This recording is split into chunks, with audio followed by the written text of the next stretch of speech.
Hello students, I welcome all of you in our science class. As you know that we are studying chapter number 5 and this is maybe the last video.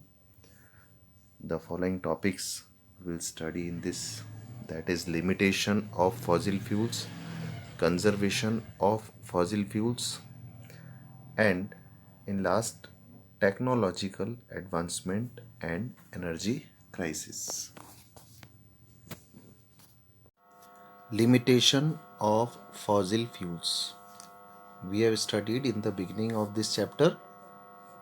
Fossil fuels are like coal, petroleum, and natural gas are exhaustible natural resources. Means they are utilized and they are non-renewable. Means they take either millions of years to be reformed again, or they cause some air pollution. So first we will see the limited availability of these resources. The first point of this is showing here that it is a slow process for the conversion of these dead organism into fossil fuels. हमने पढ़ा था कि अर्थ के crust के अंदर बहुत धीरे धीरे प्रोसेस से ये कन्वर्ट होते हैं, डेड ऑर्गेनिजम्स फॉसिल फ्यूल्स में कन्वर्ट होते हैं, चाहे वो पेट्रोलियम हो, नेचुरल गैस हो या फिर कोल हो. तो ये बहुत स्लो प्रोसेस होता है and it cannot be replenish by quick recycling और रिप्लेनिशमेंट. यानी यहाँ पर कोई क्विक रिसाइकलिंग प्रोसेस नहीं है कि ये हमको फिर से मिल जाए. तो last only for few 100 years these are left. अब ये कुछ ही सालों में बिल्कुल ख़त्म हो जाएंगे. तो means there limited availability is also be considered, and we can see these reserves of fossil fuels will last only for few 100 years ago. कुछ ही साल के लिए यहाँ पर हमें अब ये दिख रहे हैं. One more thing about the air pollution. What is the mean of pollution? अगर किसी चीज़ में contamination of the gas produced by burning of fossil fuels make the air impure, जो हमारे आसपास की एयर है, सराउंडिंग एयर है, ये पॉल्यूट हो जाती है. जब फॉसिल फ्यूल्स बर्न होते हैं, पेट्रोल है, डीजल है, और ये सब सब्सटेंस जब बर्निंग होते हैं तो गैस प्रोड्यूस करते हैं, और these gases are very harmful. और ये गैसेस जो हैं पूरे एटमॉस्फेयर को, एयर को, सराउंडिंग को कंटेमिनेटेड कर देती हैं. जैसे कुछ गैसेस हैं SO2 gas, sulphur dioxide, these cause acid raining. ये वाटर मॉलिक्यूल्स के साथ जो एयर में प्रेजेंट हैं मिलके एसिड फॉर्म कर लेती हैं. आपको एक और बात पता है कि carbon dioxide gas is also formed when the any petroleum substance is completely burn. This CO2 gas is called green house gas, but this is increase the average temperature of earth. ये हमारे अर्थ का average temperature बढ़ता जा रहा है, जिसको कि global warming कहा जाता है. This is one more threatening to the earth. ये जो एवरेज टेम्परेचर है हमारे अर्थ का, वो हर साल बढ़ता जा रहा है, और it leads to melting of polar ice caps. और इससे जो आइस कैप्स हैं वो मेल्ट हो रहे हैं, और level of the water is increasing. धीरे धीरे जो लैंड मासेस हैं वो भी वाटर में धीरे धीरे मर्ज होते जा रहे हैं. तो एक बहुत बड़ा ये क्राइस है. One more gas also produced when the incomplete combustion of such fossil fuels are there. जब ये fossil fuels या हाइड्रोकार्बन्स जब इनकम्प्लीट कम्बशन में होते हैं तब ये कार्बन मोनोऑक्साइड गैस बनाते हैं, which is responsible for suffocation. जब हम ब्रीथ करते हैं तो हमारे ब्रीथ इन के अंदर ये कार्बन मोनोऑक्साइड हमारे ब्लड के हीमोग्लोबिन से मिक्स होकर के एक कार्बोक्सी हीमोग्लोबिन सब्सटेंस बनाती है और ऑक्सीजन को कैरी नहीं कर पाती है. तो that is cause the suffocation. और soot particles are also there. These particles are unburnt carbon particles. ये जो कार्बन पार्टिकल्स हैं ये हवा में बिखरे हुए रहते हैं, तो they cause the respiratory problems. इससे सांस लेने में तकलीफ पैदा होती है. दैट इज़ कॉल्ड आस्थमा भी कहते हैं इसको. स्नीजिंग और कफ के लिए भी ये रिस्पॉन्सिबल्स होता है. तो हम ये देख सकते हैं कि both coal and petroleum are pumping out और mining create the hollow space in the earth. जब ये प्रोसेस होता है पेट्रोलियम को निकालने का और कोल को माइनिंग करने का, तो अर्थ के अंदर कुछ खाली जगह छूट जाती है, होलो स्पेस बन जाती हैं, उस कारण से अर्थक्वेक आने के चांसेस भी बढ़ते हैं। तो these are some two limitations we have studied in detail. हमने दो लिमिटेशंस पढ़ी हैं, एक तो लिमिटेड अवेलेबिलिटी के बारे में और दूसरा एयर पॉल्यूशन के बारे में। अब हम पढ़ेंगे conservation of fossil fuels. Conservation of fossil fuel, what is the meaning of conservation? Conservation का मतलब होता है कोई भी रिसोर्स अगर है, if any resource is used wisely और carefully for the in the mean of future, अगर हम उसको ये बड़ी समझदारी से उसका यूटिलाइज करें तो उसको हम कहते हैं कंजर्वेशन। और इसके लिए हमने यहाँ पर 3 इम्पॉर्टेंट पॉइंट डिस्कस किए हैं। Should reduce the use of fossil fuel, हमें फॉसिल फ्यूल का जो यूज़ है उसको रिड्यूस करना पड़ेगा, हमारी डिपेंडेंस को उस पर कम करना पड़ेगा। हमें तभी यूज़ करना चाहिए जब बहुत ज़्यादा ज़रूरत हो।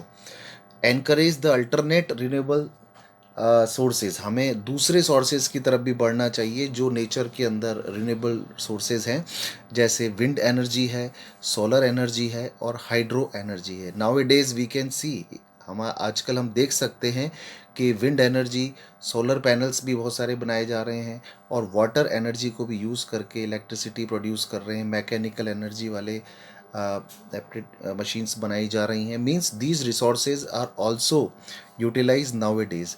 तो फॉसिल फ्यूल्स अपने आप कंजर्व होंगे। One more is there, we should use more fuel efficient machines.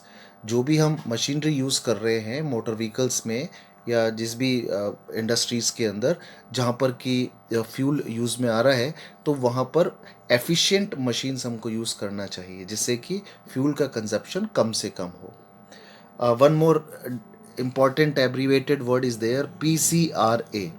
हमारे इंडिया के अंदर ये एक petroleum conservation research association organisation है which has laid down certain rules for saving the petrols, जिसने कि पेट्रोल सेविंग के लिए कुछ रूल्स बनाए हुए हैं, जिसमें आता है कि we should drive at constant and moderate speed.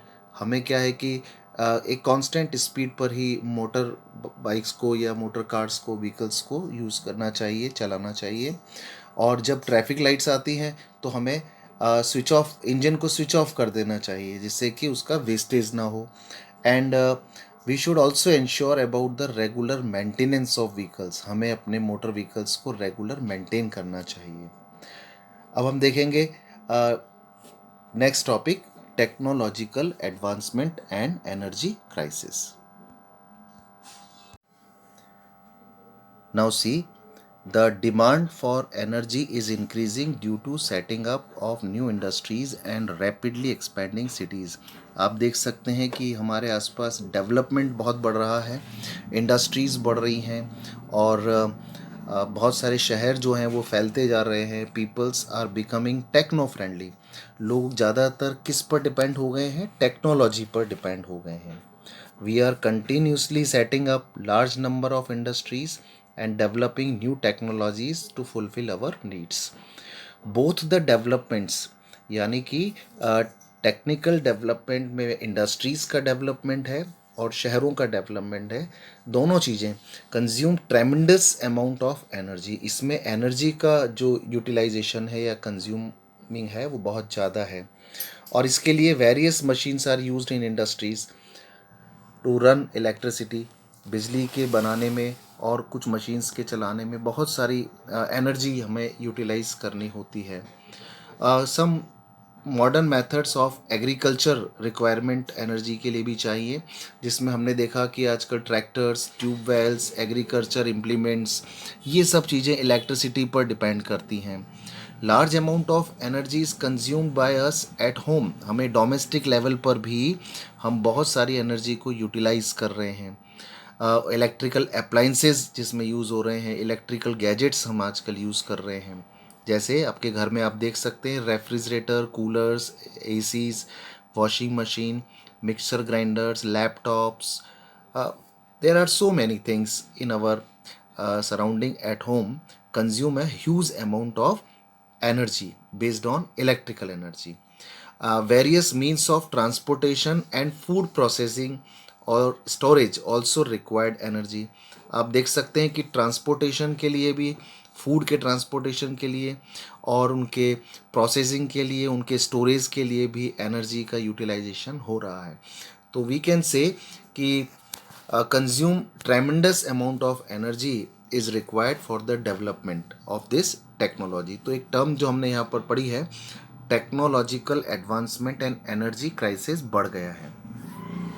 Now see, as our energy needs are increasing at a tremendous space, जिस तरह से हमारी जो एनर्जी रिक्वायर करने की जो इंक्रीज हो रही है, जो नीड्स इसमें इंक्रीज हो रही है, एनर्जी रिसोर्सेज आर लिमिटेड. लेकिन उसके लिए जो एनर्जी रिसोर्सेज हैं वो तो बहुत ही लिमिटेड है. तो हमें क्या करना होगा? We must judicially use the available natural resources. तो हमें नेचुरल रिसोर्सेज की तरफ ध्यान देना होगा, जैसे कि सनलाइट है, वाटर है, विंड है, जो कि नेचर ने हमको प्रोवाइड किए हैं. The sensible and economic use of energy resources is called conservation of energy. और इसी सेंसिबल और इकोनॉमिक यूज़ ऑफ एनर्जी को हम क्या कहते हैं? कंजर्वेशन ऑफ एनर्जी कहा जाता है. इसके लिए हम यहाँ पर दो एडवांटेजेस देख सकते हैं कि it helps in developing technology to meet the energy requirement of the growing population and give us scientist and engineers more time to develop more efficient alternate source of energy. इसके लिए हमें बहुत सारे scientist और engineers की help इसमें लेनी होगी, जो कि हमें अल्टरनेट सोर्सेज प्रोवाइड कर पाएँ, या फिर हमें टेक्नोलॉजी की जो डेवलपिंग टेक्नोलॉजीज़ यहाँ पर हैं वो हमें हेल्प करेंगी for the requirement of growing population, जो कि बढ़ती हुई जनसंख्या के लिए नई नई एनर्जी रिक्वायरमेंट्स को पूरा कर सकें. तो we should be also take the some steps to save and conserve the energy. तो हमारा जो अगला टॉपिक है उसमें हम पढ़ेंगे वो कौन सी स्टेप्स है जिनसे कि हम एनर्जी को कंजर्व कर सकते हैं और कुछ सेव कर सकते हैं. We should take following steps to save and conserve energy. इसमें फर्स्ट पॉइंट में दिया हुआ है कि हमें fan, lights, coolers, room heaters, air conditions तभी यूज़ में लेने चाहिए जब उनकी ज़रूरत हमें लगे. We should also use the devices like solar cooker, solar water heater, solar water pump, because these are use as renewable source of energy. क्योंकि सोलर एनर्जी से वर्क करते हैं, उस बेस पे वर्क करते हैं, तो हमें यहाँ पर हम एनर्जी को कंजर्व कर सकते हैं. एक और है कि हमें ऐसे व्हीकल्स यूज़ करने चाहिए जो फ्यूल एफिशिएंट हों. They are used and engines must be properly maintained. और उन व्हीकल्स का जो इंजन है वो प्रॉपरली मेंटेन्ड होना चाहिए, यानी हमें अपने व्हीकल्स की मेंटेनेंस पर ज़्यादा ध्यान देना चाहिए. इससे भी हम एनर्जी कंजर्व कर सकते हैं. We should also maintain regular observation of gas pipes, oil pipes and water pipes. We should also see the use of LED CFL instead of bulbs which consume less energy. हमें LED bulbs और CFL जो bulbs आते हैं उनको use में लेना चाहिए. Use public transport instead of private vehicles as far as possible. जहाँ तक संभव हो सके हमें पब्लिक ट्रांसपोर्ट, बसेस और ट्रॉलीज़ पे यूज़ करना चाहिए, जिससे कि हम ज़्यादा लोग एक ही व्हीकल पर ज़्यादा मूवमेंट कर सकें, जिससे कि एनर्जी को कंजर्व किया जा सके और फ्यूल को भी सेव किया जा सके. लाइक स्कूल बस, जिस तरह से आप स्कूल बस से स्कूल आते हैं, तो that is the good way of saving the fuel as well as conservation of energy. Use pressure cooker for cooking. Cooking purpose के लिए हमें प्रेशर कुकर यूज़ करना चाहिए. उससे भी हम जो है एनर्जी को कंजर्व कर सकते हैं, उससे खाना जल्दी पकता है. Use efficient smokeless chulhas. Smokeless chulhas को यूज़ करने का मतलब है कि इससे पॉल्यूशन नहीं होगा, बिकॉज पहले के टाइम जो चूल्हा चलते थे उसमें कैरोसिन स्टोव थे, कोल और वुड से चूल्हा जला करते थे. तो इनको जलाने से वहाँ पर एटमॉस्फेयर में स्मोक होता था और वो बहुत ही हार्मफुल होता था एयर के लिए और हमारी हेल्थ के लिए. तो we should use the smokeless chulhas in our houses. तो these are some steps. If we following them, तो we can conserve and save the energy. So that's all about the chapter coal and petroleum which we have studied, and I hope you understood very well. And I expect that you are able to solve the MCQs given on page 80 and 81, and exercises we will discuss. And that's all about the chapter. Thank you.